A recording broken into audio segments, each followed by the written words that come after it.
com certeza eu estaria na área de humanidades, nenhuma outra alternativa. Eu sou de uma família grande, uma família politizada, toda a refeição, que era café da manhã, almoço, jantar, era sempre uma pequena assembleia em que se discutiam teses e tal. Então, eu fui criada conversando e debatendo com os meus irmãos.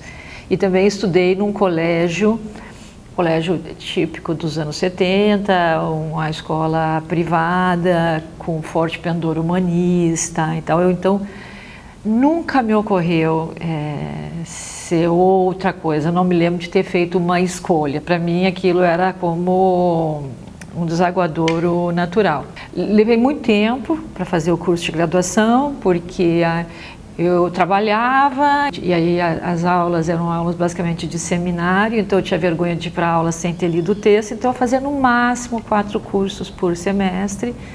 E na época eu me envolvi com movimento de bairro, movimento. Porto Alegre sempre teve uma movimentação de bairro muito forte e tal, me envolvi com aquilo. Uma coisa que eu percebi participando desses movimentos é que tinha uma grande assimetria de informação, né, entre quem demandava e quem estava do outro lado do setor público. Você basicamente fazia uma grande mobilização, vinha lá o assessor do assessor do assessor e dizia: não dá por não sei o que, pronto, encerrou o assunto e você não tinha como. Então, o que eu me lembro basicamente dessa época era uma certeza de que na disputa política a informação e conhecer uma política era um recurso de poder.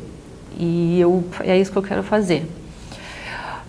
Aí teve um seminário em Porto Alegre, estava quase me formando na URGS, o professor Décio Sais foi lá participar desse seminário, e eu falei dessa intenção para ele disse: lá na Unicamp está se formando um núcleo de políticas públicas, está lá a Maria Hermínia, a Sônia Draibe, a Argelina, o Vilmar Faria e tal, vai para lá.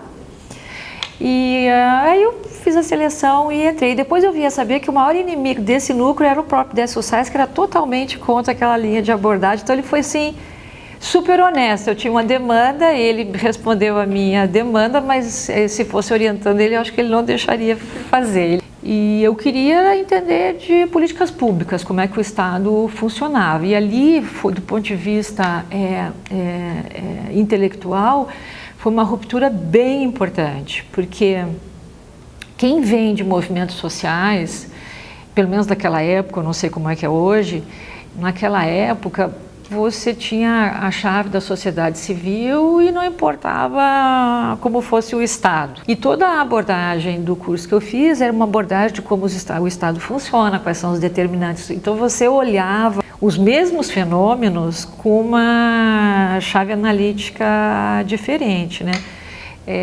Que foi super rico para mim também, eu adorei aquilo ali.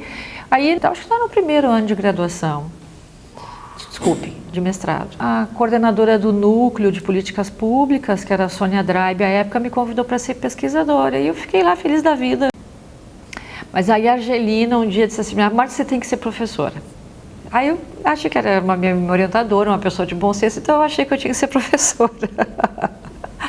Aí eu prestei um concurso em Araraquara, dei aula em Araraquara, na Unesp de Araraquara, alguns anos, e aí realmente eu descobri que eu gostava de ser professora, e o resto foi investimentos nisso, assim.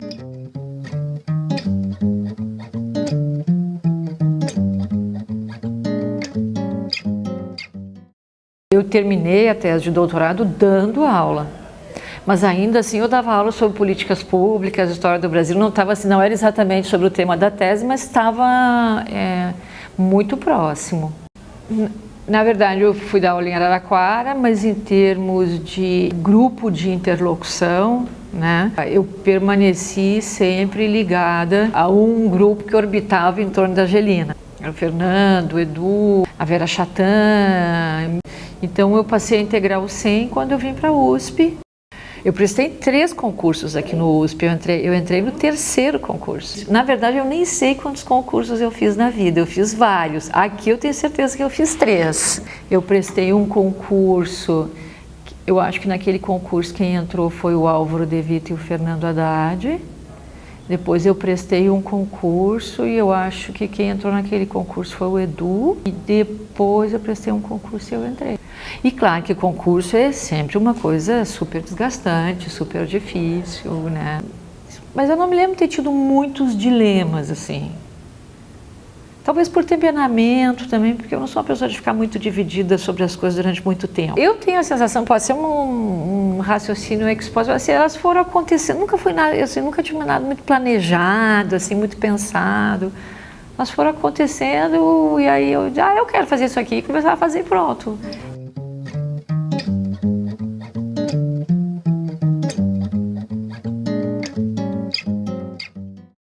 Não tive muitas crises da profissão, né? Tive dificuldades, como todos nós temos, de conflitos nos lugares que eu trabalhei, porque esta abordagem que a gente tem, né, de estudar o Estado como ele é, as políticas como elas são, de você fazer inferências com base em evidências empíricas sólidas, ela é muito controversa nas ciências sociais. Se hoje ela é, há 1978, 78, 98, há 40 anos atrás, não pode ser, 40 anos atrás, era muito mais controverso do que é hoje. Enfrentei muita resistência, assim, com relação à área de políticas públicas. É uma visão de que é muito disseminada, né, de que isso não é fazer ciências sociais, né, ou que na área das ciências sociais é uma coisa menor, né, que tem menos relevância teórica, ou que é coisa de pesquisador, não de intelectual. Intelectual não se preocupa com esses detalhes, né? Quando a nossa abordagem é dizer o conhecimento desses detalhes é que te permite entender como é que as políticas de fato funcionam, como é que os atores vão se comportar, quais são as trajetórias possíveis. Quando eu comecei nessa área, então agora uns quase 40 anos atrás, né, eu tinha uma reação que dizia assim, essa coisa de estudar governo, isso é coisa de chapa branca, isso é coisa de quem é pró-governo, né? Se você é realmente de oposição, se você é realmente de esquerda, você não pode se preocupar com isso, né? Isso não tem um estatuto intelectual relevante, né? O conhecimento é adquirido a propósito dessas questões, não é relevante. Eu acho que tem uma questão epistêmica que diz respeito a que tipo de formulação você faz, né? Então, se você vai produzir teorizações de natureza holística e que, portanto, vão fornecer a chave de leitura para diversos fenômenos, independentemente da sua escala, né? Que toda a área de políticas públicas e alguns ramos da ciência política vão dizer, olha, se nós precisamos de evidências empíricas sólidas para os fenômenos que nós estamos observando, né? Os fenômenos têm uma dinâmica própria, né? Você não pode compreendê-los através de conceitos gerais, não são suficientes para entender a sua dinâmica e, portanto, o que nós podemos fazer hoje são teorias de médio alcance, né? Então tem uma distinção epistêmica, né? Tem também uma distinção que diz respeito a atitudes, assim, do que as pessoas entendem que é ser um cientista social. Para alguns, ser um cientista social é um intelectual público que age no mundo, que influencia opiniões, que preferencialmente é um intelectual que é crítico, que tem que estar puxando a sociedade para valores e projetos que estão além do momento presente, né? Posições intelectuais engajadas podem te levar a produzir a verdade que você quer, porque a tua hipótese inicial não está passível de falsificação, né?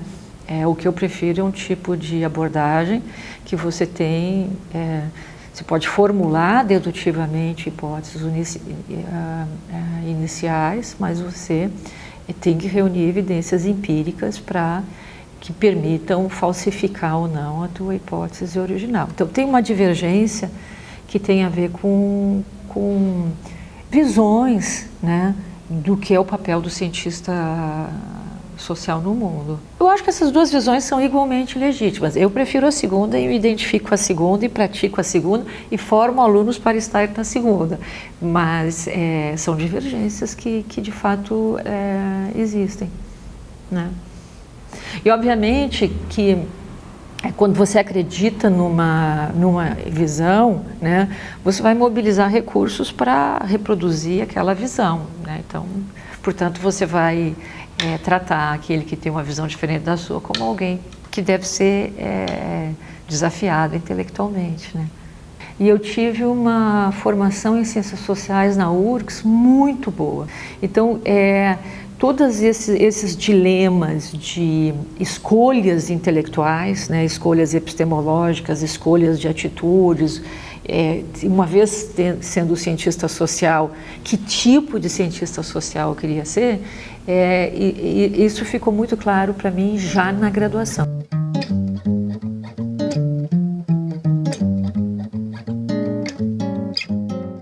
Para quem faz pesquisa, eu acho que a melhor parte, o que você mais ganha dando aula, é que quando você tem que dar aula sobre uma coisa, sobre um tema, isso te obriga a detalhar muito, né? Então, eu acho assim que para o pesquisador, o grande ganho de dar aula é a preparação da aula. Parece bobagem isso, mas quem dá aula aprende muito. Quando você está dando uma aula e você percebe que tinha um buraco ali isso fica claro para você, pode não ficar para os alunos, mas para a gente fica claro que tem um buraco ali, que aí você volta, amadurece. Tá? Mas eu gosto de dar aula, tenho o prazer de dar aula, de ficar com uma dúvida há muito tempo, assim, tentando responder aquilo. E vai e volta, e vai e volta, e vai e volta, tentando responder. O meu treinamento como pesquisadora, ele começou como auxiliar de pesquisa, como membro de um grupo de pesquisa, tá? O que para mim foi ótimo, porque eu não tinha capacidade de formular perguntas autonomamente, né? E também eu aprendi na prática que a pergunta vai mudando. Essa questão de quando você vê alguém falar, ou quando você lê um texto, que a pergunta está muito bem formulada, né? Quem lê ou quem vê um seminário pensa que aquela pessoa acordou de manhã e teve uma ideia, uma pergunta genial, né? Na verdade, isso, assim, pode ser que tenha pessoas geniais, mas eu nunca vi isso acontecer. A própria a formulação da pergunta correta é resultado de um trabalho. Pode ser que tenha gente que seja diferente, mas tem muita gente que é parecida comigo, que você fica se movimentando entre teoria, evidência, pergunta, sabe? Você começa assim com uma intuição, aí você vai olhando os dados e aí os dados começam a fazer algum sentido, mas aí você vê que a pergunta que você tinha no começo era uma bobagem, depois você vai para os textos que já estão escritos, e assim, eu acho, no meu caso, um vai e volta. essa pressão para você publicar muitos textos por ano, ela é muito danosa para que você possa fazer isso. Eu acho assim que um tipo de publicação ou de sei lá, forma de tornar disponível online o que não deu certo seria muito útil, né? Porque é muito comum a gente ver séries de pessoas batendo cabeça sobre a mesma coisa. Na verdade, todo o trabalho está incompleto quando você publica, você não resolveu tudo, né? Ou pelo menos tudo que você queria saber, mas você diz assim, olha, eu cheguei no máximo que eu posso, daqui para diante eu publico e outras pessoas que pegam o bastão, que façam.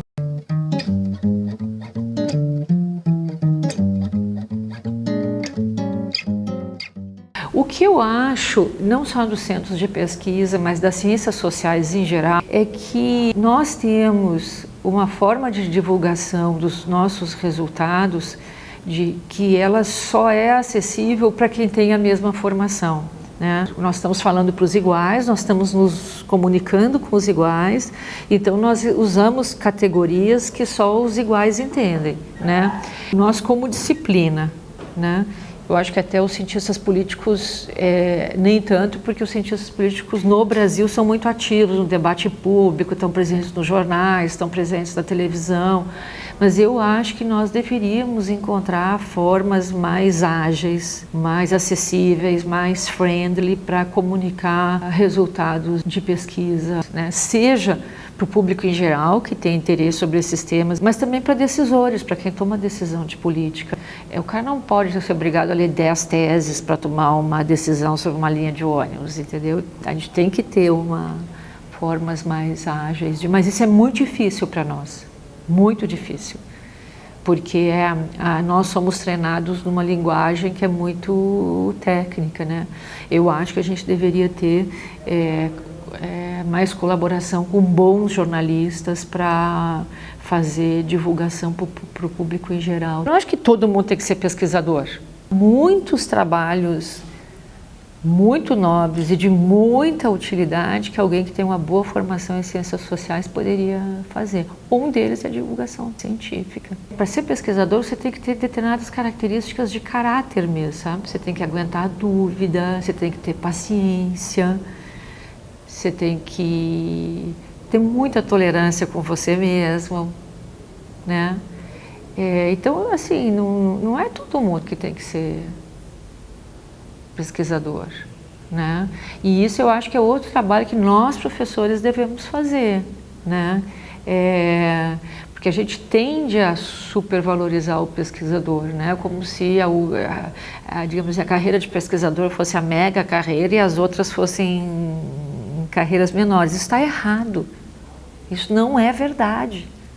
Quem é mais importante? Quem produz a informação ou quem produz política pública ou política ativismo? Nenhum, os dois estão fazendo uma contribuição importante, né? O fato é que é muito difícil você fazer as duas coisas ao mesmo tempo, porque as duas coisas exigem uma certa fidelidade, né? Então, assim, primeiro eu acho que uma coisa importante é a gente dar visibilidade para essas alternativas de inserção e não apenas dar visibilidade, como atribuir o valor que elas têm, tá?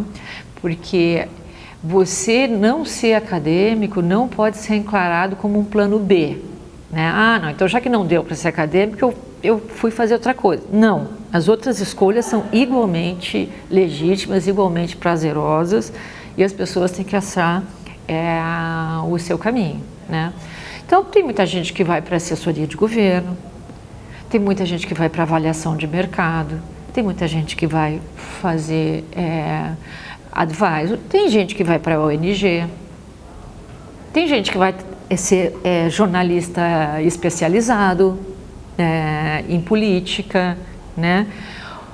O que nós temos que fornecer para os alunos é que em qualquer dessas alternativas você tem que ser rigoroso no sentido de ser consistente. A formação tem que ser sólida no sentido de que você tem que ter domínio sobre o seu campo. E há um conjunto de conhecimentos básicos que são necessários para todas essas atividades, né? Embora você não vá ser necessariamente alguém que vai produzir conhecimento. Saiba distinguir se um texto que você recebeu é bom ou é ruim.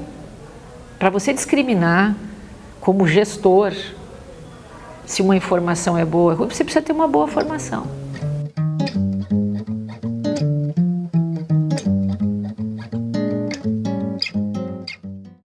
Eu acho que tanto o mestrado quanto o doutorado devem ter cursos básicos, cursos que são obrigatórios, porque eu acho que para você ser um bom cientista social, há uma série de requisitos básicos que os alunos devem ter, em termos de teoria, em termos de método, em termos de produção de trabalho científico, enfim.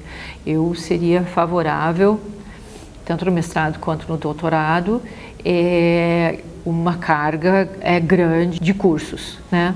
Obviamente, se você já fez o mestrado aqui e vai fazer o doutorado aqui, não faz sentido que essa carga grande seja dobrada, que você faça 2 vezes, aí você seria isento, né? Mas eu acho que todo aluno que tenha um título por aqui, ele tem que ter um conjunto de formação básica. O que eu acho que deveria distinguir o mestrado do doutorado? É que o escopo do trabalho do mestrado, ele tem que ser menor, né? Por conta do tempo que você tem e por conta de que é a sua primeira experiência, de modo geral, de fazer um trabalho científico. O que eu acho que os professores devem orientar e ajudar os alunos a fazer, e isso não é um trabalho simples, ele precisa ser orientado, é o escopo desse trabalho. Mas eu acho que o aluno, ele tem que ter essa experiência de produzir alguma coisa autoral. Não necessariamente você vai fazer uma ruptura paradigmática no conhecimento existente. Ciência é normal, você acrescenta coisas, informações novas ou dados novos, uma interpretação nova sobre um objeto que seja factível de realização no prazo de 1 ano, né? Mas você tem que passar por isso. E aí eu acho que é papel do orientador ajudar o orientando a fazer um recorte que seja factível. Porque quem não tem experiência de pesquisa não tem como dimensionar. Isso não resolve o problema da incerteza, porque você não sabe o que você vai encontrar quando você vai pesquisar, né? Mas essa coisa de ficar entre teoria e evidência e redigir um trabalho, eu acho que tem que ser feito. O que eu sou contrária é você manter o mestrado e fazer de conta que ele não existe. Isso não, porque isso aí é ensinar os alunos a blefar. Ou a gente diz, tá bom, vamos abolir o mestrado, vamos fazer como é nos Estados Unidos, você tem só o doutorado. Se a gente mantém o mestrado tem que ter uma função. Eu acho que é formar o aluno e produzir um trabalho de pequeno escopo. E tem muita coisa que é factível no prazo de 1 ano, né? Que está inserido num grupo de pesquisa. Cada reunião de pesquisa, a rigor, você poderia encomendar 2, 3 dissertações do que a gente sabe que não tá respondido, né? E eu acho que os alunos cada vez mais aceitam isso, né? Essa coisa de que tem que brotar do aluno e ele tem que amadurecer, eu já passei dessa idade. O aluno chega para mim, professor, eu tenho uns 10, você pode escolher aqui que eu tenho isso. Muita coisa para ser feita. Que é muito difícil você formular uma boa pergunta de pesquisa. E os alunos pensam que é responsabilidade deles.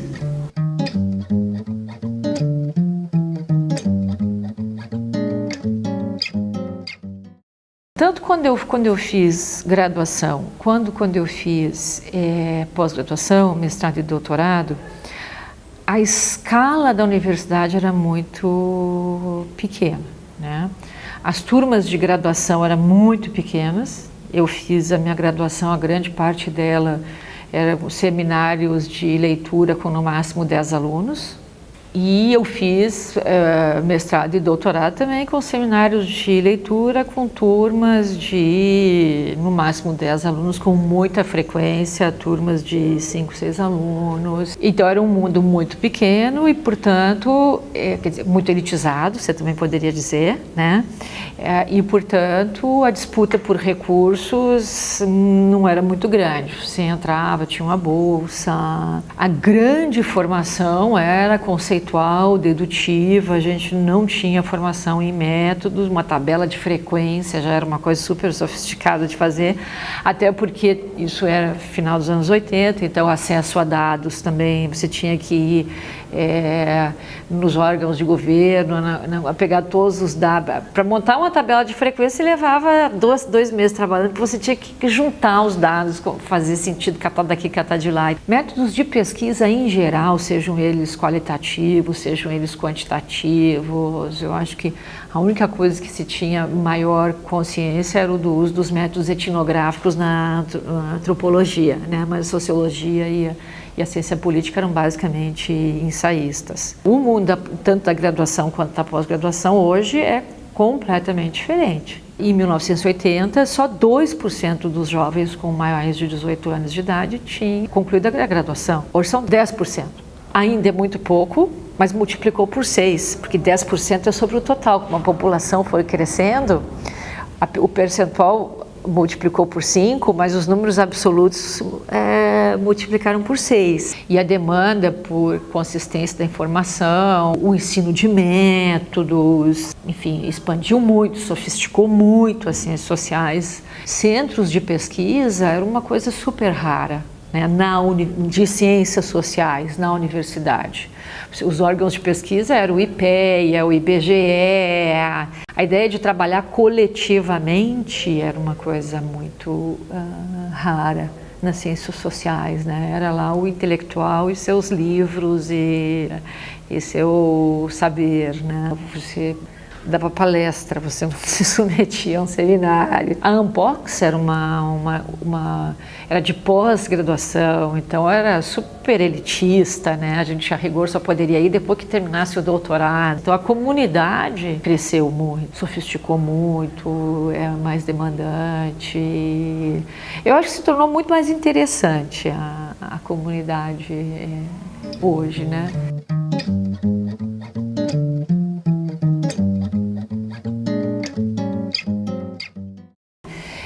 Em termos de escapes, assim, eu faço meditação, cozinho e faço dança.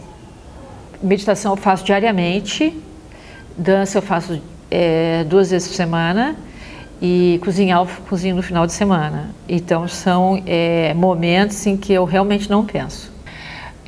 Mas de qualquer maneira, minha produção acadêmica hoje é menor do que a produção que eu já tive, porque meu tempo é muito dividido. E eu acho que eu sou uma pessoa bastante organizada, então isso me ajuda muito. Eu não desperdiço muito tempo. Todo dia eu tenho uma listinha do que eu tenho que fazer, mas também assim, se eu não conseguir fazer, eu me perdoo, não fico me castigando. E eu conto com pessoas que colaboram tanto na pró-reitoria, quanto na revista, quanto no SEM. Pessoas muito capazes, de muito valor, muito dedicadas. Então, nenhuma dessas coisas eu faço sozinha, nem é mérito meu, né? Mas sou uma pessoa que está mais fazendo as coisas andarem do que propriamente realizando. Eu não acho que seja... Nem vejo isso como um peso, porque quem gosta de correr não cansa, né?